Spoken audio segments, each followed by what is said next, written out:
Howdy, soldiers. I usually do these videos with alcohol, but it is just too gosh darn dang hot, and I can't fucking take it, so instead we're doing it with an ice cold lemonade and a prayer that my camera doesn't overheat a heinous amount of times. No one talk about my hair, okay? I was trying to do this as kind of like fun, bright, summertime, like watermelon kind of look, and I feel more like a melted popsicle. Welcome to the mid-year book freakout tag. I'm so happy you made it. We're in the 7th month of the year, and I have read a whole lot of books. How many books have I read, actually? Oh, don't mind me, just fact-checking my own life. I've read 60 books this year, and 19 books ahead of schedule. Thank you very much. Oh, shit, I don't have my rings on. 1 minute. God, okay, there we go. Wow, I was undressed. How embarrassing. As per the rules, regulations, and predictions of this tag, we're gonna be talking about the best books I read, the worst books I read, the ones that were the most fantastical. I laughed, I cried, I embraced the void. So without further ado, grab a drink, grab a snack, and buckle in, and let's go over the 2024 mid-year book freakout tag. Number 1 on this tag is to talk about your favorite book of the year, and because I'm both an adult who pays taxes and you're not my real dad, I'm gonna do whatever I want, so I'm gonna pick 3. I couldn't narrow it down to just 1, okay? 3 for 1 deal. This is all benefits you. Number 1 goes to this absolute stunner, and that is Evocation by S.T. Gibson. The Devil Knows Your Name, David Aristarchov, and has come to collect. A modern-day occult novel about the secret mystic societies underneath South Boston, and a prodigal medium whose family curse has finally come to fruition. A mystic mystery race against time poly-romance between David, his ex-boyfriend Reese, and Reese's new wife Moira. S.T. Gibson seamlessly integrates magic into the modern world, and while this is a little bit more politics and relationship dynamics and power plays than it is like magic, it's still spooky and arcane. Secondly is one that even I didn't expect to like this much, because I'm not much of a Jane Austen girly. I'm sorry.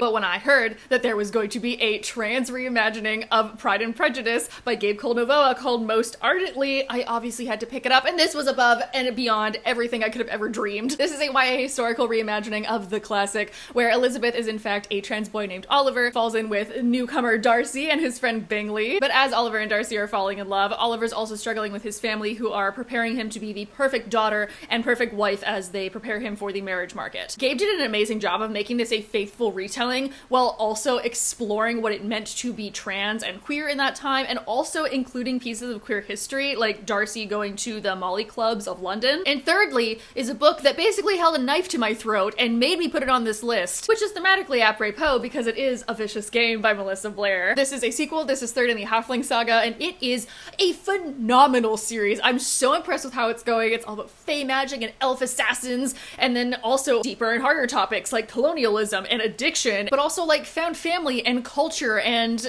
taking responsibility for yourself. Both traumatic and healing. This is an incredible series that keeps me on the edge of my seat as a reader the whole time, especially in this one with its war tactics and its ship battles and its cool blood ritual magic. I am very upset about the ending of this, and we are slowly heading to the point of no return with Kira as a character. I love that so much. So Melissa Blair, if you could freaking get on it and give me the 4th one, because if the 4th one doesn't come out in a timely manner, I don't know what I'm gonna do, but it's gonna be bad. I will become the embodiment of be gay, do crime to be able to get the 4th one of these in my hands, so keep that in mind. Secondly is to talk about your favorite sequel of the year, and it is very well known on the internet that I have a problem when it comes to reading sequels. Like, we're 6.5 months into the year and I've read 4 sequels, which, considering last year I read 7 sequels over the full year, 4 in the first 6.5 months feels like not enough and yet also like an all-time high. But if I cannot pick Vicious Game for my sequel, I'm going to pick Godkiller by Hannah Kanner. Seriously, I opened the first page of this book and I'm like, and I'm sad. Sunbringer is the sequel to Godkiller, which is an action-packed fuck you of an adventure fantasy novel that centers court politics, assassins, and god wars. We follow an assassin, an ex-soldier, a young noblewoman, and the god that is pledged to her as we have to travel to the final stronghold of gods to both end a war and maybe start one of our own. This series shows that it is not hard to write diversely. Like, whoever uses that as an excuse, I can literally point to this and be like, bitch, checkmate. Uno reverse card. Besides there being people of all skin tones and backgrounds, there's people who have disabilities, who are deaf, who are blind, who are use wheelchairs.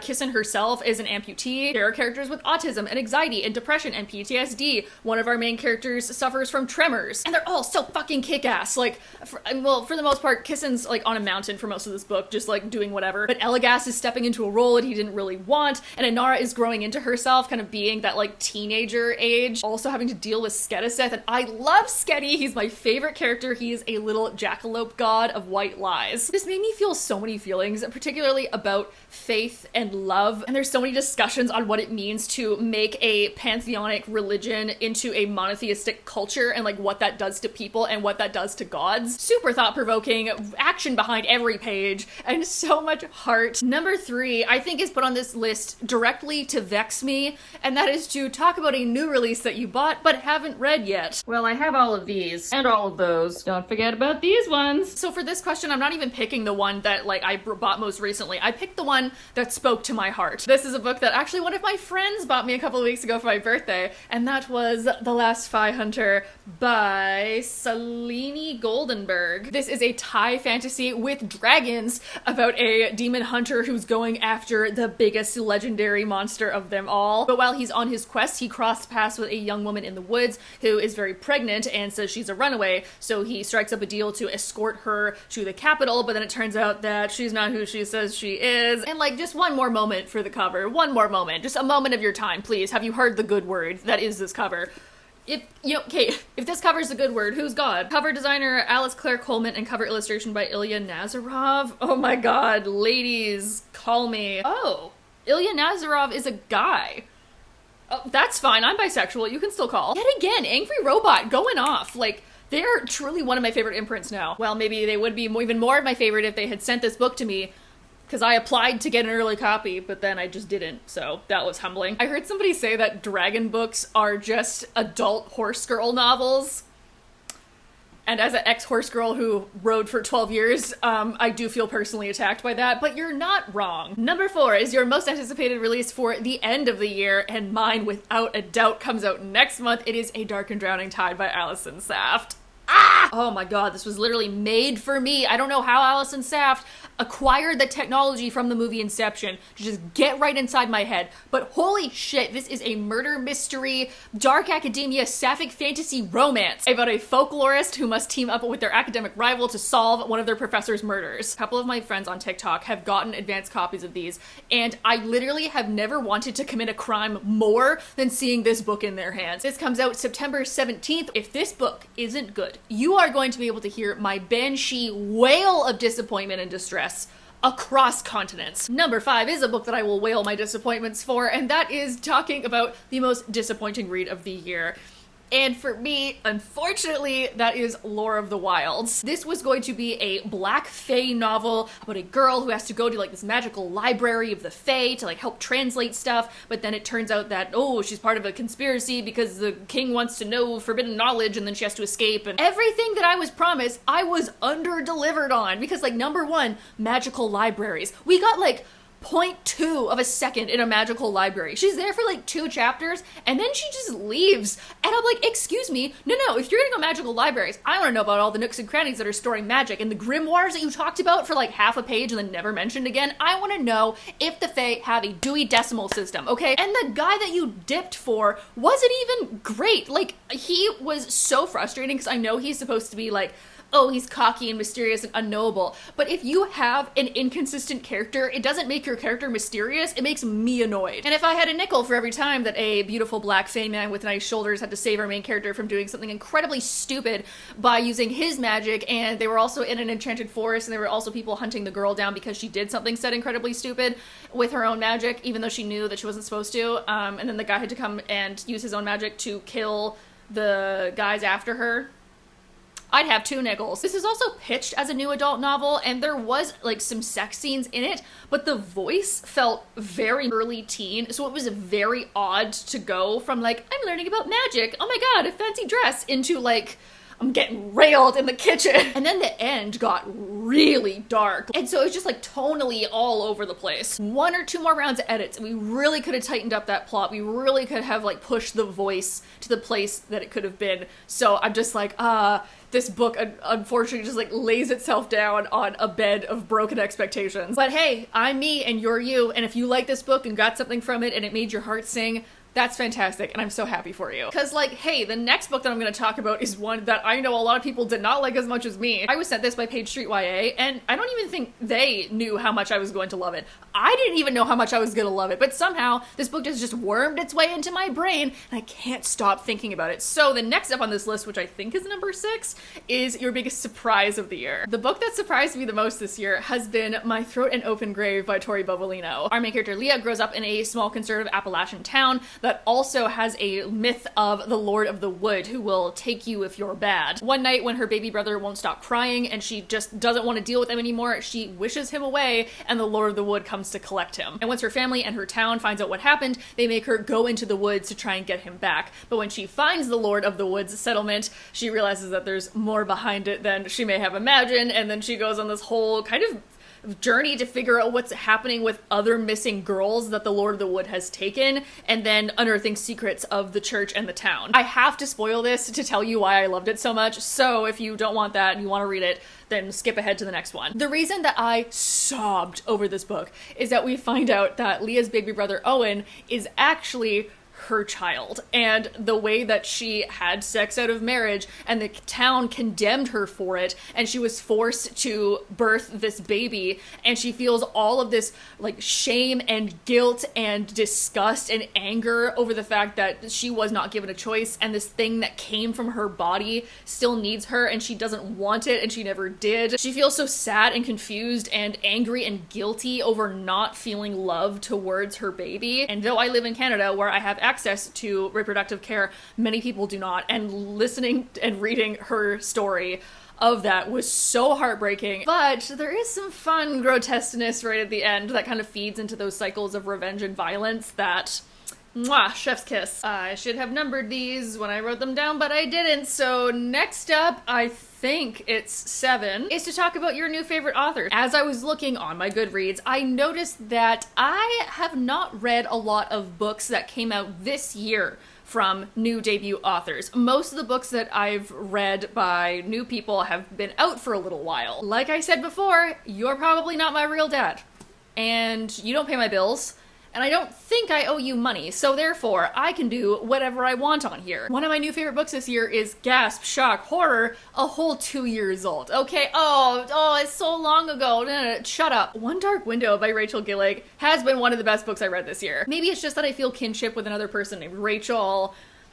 Maybe it's just that I relate to all the cult stuff. A misty, melancholy murder mystery with card magic. We follow the girl, the king, and the monster they became. The Kingdom of Blunder is trapped in this magic fog that you can't get past, otherwise you go mad. Unless you have one of these specific magical cards. And there's a whole deck of them that different people in the society have. And they're both like a political power thing, but also a magical thing. When she was younger, our main character Elspeth touched the Nightmare card, and now she has a demon just living rent-free in her head. But because that now gives her the power to sense magic, she accidentally gets herself involved in a coup against the current king and gets drawn into the royal family who are plotting their downfall. The writing was delightfully unsettling. The lore is incredibly unique. I love this type of card magic that we have going on. I love how the prince interacts with his family, particularly his brothers are some really strong side characters. This dark magic infection just adds this whole layer of gloom over the whole book, and I don't know what about that speaks to me, but oh my god, it's so delicious. Next up is to talk about your latest fictional crush,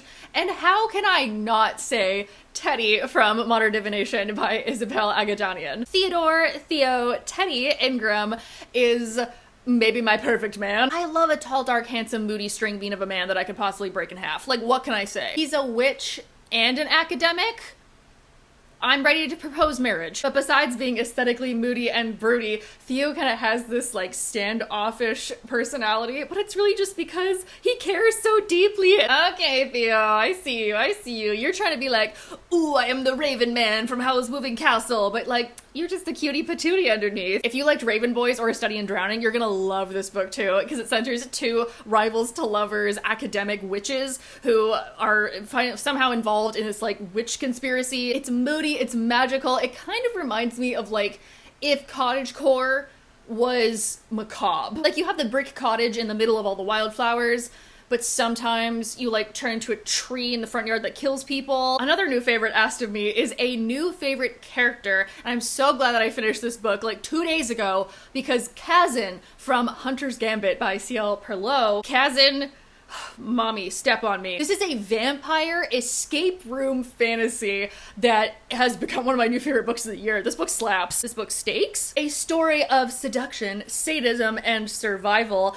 Hunter's Gambit follows Kazan, who is kidnapped by vampires and forced into being their queen, but she's only going to be queen for 3 days until she is sacrificed in this magic ritual where they will eat her. Now trapped in a castle, and already at the beginning of this magic ritual, she has 72 hours to figure out how to escape and how to call off this magic. Then she finds some unlikely allies in two other sexy vampires who also want to like usurp their current leader. It is bloody, it is gory, it is vicious, it is vile. I delighted in how awful of a person Kazan is. From the very beginning, she's like, I'm not gonna let morals and ethics stand in the way of something that I need or want. Like, why would I do that? That's stupid. And eventually she does learn to maybe, you know, consider some other people's feelings, but she's a liar by heart, she's a liar by trade, but she's getting shit done, and I respect that. Nextly, we're going to get a little bit deeper. We're going to get a little bit emotional. We're going to talk about a book that made me cry.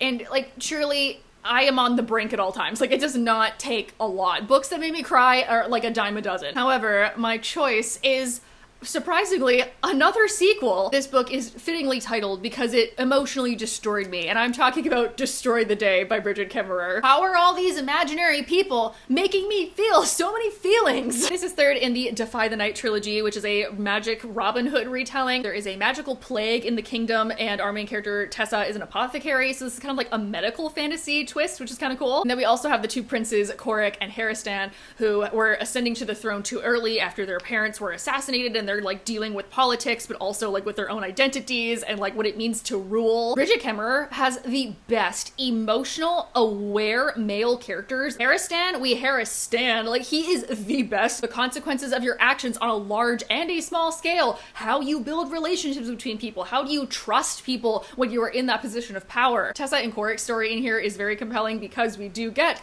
the what happens when a commoner and a prince fall in love, especially in a time of political upheaval and like the consequences of that, but then also Haristan as the new king, and like I love him so much. Will somebody please get this guy an energy drink and like a 10-minute nap? He's doing the most. And even though 90% of our problems would be solved if just one person had a cell phone, but it is because of that lack of communication that makes these stories intertwine so well, because you're always on the edge of your seat being like, are they gonna just miss each other? Are they actually gonna get somewhere in time? It's thrilling, it's compelling, it's empathetic. I cried so hard, and we didn't even really get like a big war story at the end, which I quite liked. I liked that it was not trying to be Lord of the Rings. And if you don't believe me, here's a picture after I finish this. Since we just did a book that made me cry, now we have to talk about a book that made me very happy, and the book that made me dreadfully happy was Dreadful by Caitlin Rozakis. This book is hilarious. It is a fantasy comedy about a guy who wakes up in an evil villain's castle with no memory of who he is or how he got there, and then it turns out that the Dread Lord Gavrax that everyone is talking about is him. He has no idea why he has a castle full of goblins or a princess locked in his cellar, but he does find out that he's actually part of this council of evil villains who are trying to do this magic ritual, but he messed something up and now he wiped his own memory, so he's trying to fake that he still remembers what's going on while also kind of like confronting the person that he used to be. We're turning fantasy stereotypes on their heads, and we're looking at misogyny and the feudal system and what it means to be a good person, but also taking responsibility for the hurt that you've done and then actively trying to make an effort to do better. The beginning of this is also just so fucking funny because our main character wakes up and then has to kind of look at his lair with fresh eyes, and he's going around being like, did I always make the hallways this dark? Like, the candles are flickering very aesthetically, but like, I can't see anything in here. Did I always like decorating with skulls and red velvet? Oh god, it's so tacky. Do I have anything else besides the flame cape to wear today? I know, ooh, flames, high collar, very scary, very, ooh, Dark Lord. But like, do I have some like casual separates that I could like lounge around in? No? Okay, flame cape it is. This is the equivalent of a spoof horror movie that also has a surprising amount of heart. Also, it asks the important question, is a house really a home if it doesn't have a room full of bats? The next question is one I swear I can do within 20 seconds, and that is favorite book to movie adaptation this year. None.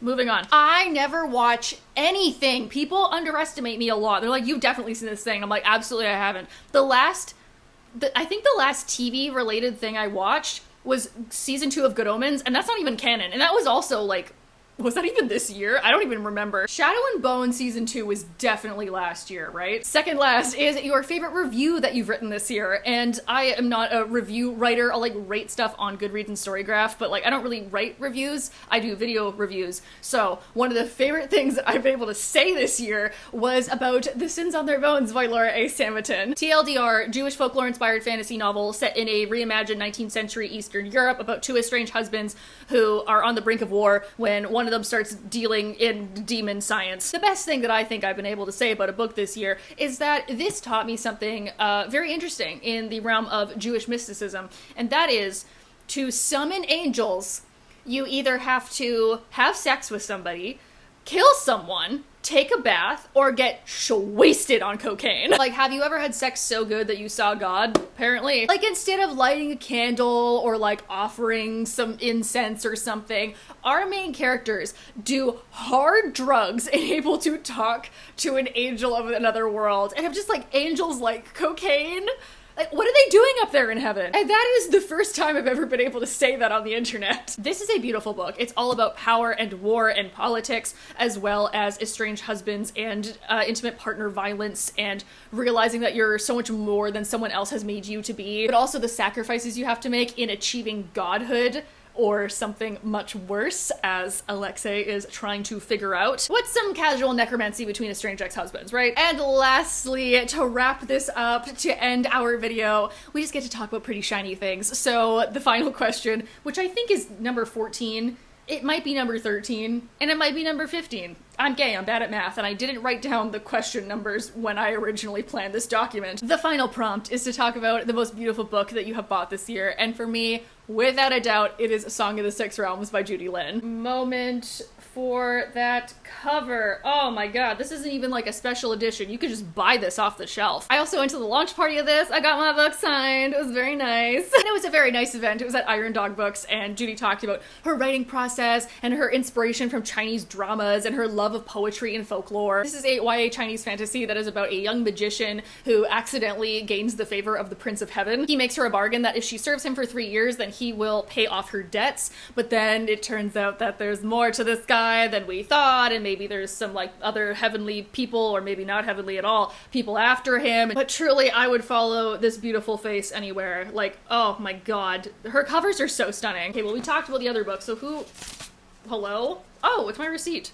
I paid $23.51 for this. Illustration is by Si Jahong and jacket design by Rich Dias. Oh my god. Yet again, feel free to hit me up. And I think that is that on that. With your love and support in my air conditioning unit, my camera didn't overheat a single time. I can't quite say the same for me. Thank you all for joining me on 2024's Mid-Year Book Freakout Tag. The one single standing gladiator, just the final vestiges of that era of YouTube that was all booktuber tags, and the Mid-Year Book Freakout Tag has stood the test of time. I will leave these prompts in the description box, and you can make your own video or let me know some of your favorites of this year. Truly, it's a good thing that they cap it at like 12 or 13 questions, because I would just keep going. As you saw before, I have more than enough books to keep me busy for the rest of the year, and I know that they won't because I'll be buying other things too. I'm about to go and meet my friend for a little picnic in the park. We're gonna go get sushi, and I'm super down for some sushi right now. And then maybe I'll come home and draw myself an ice bath. You know where to click to like the video, you know where to click to subscribe. I hope you guys are all having a nice day wherever you are, and I will see you all next week. Bye!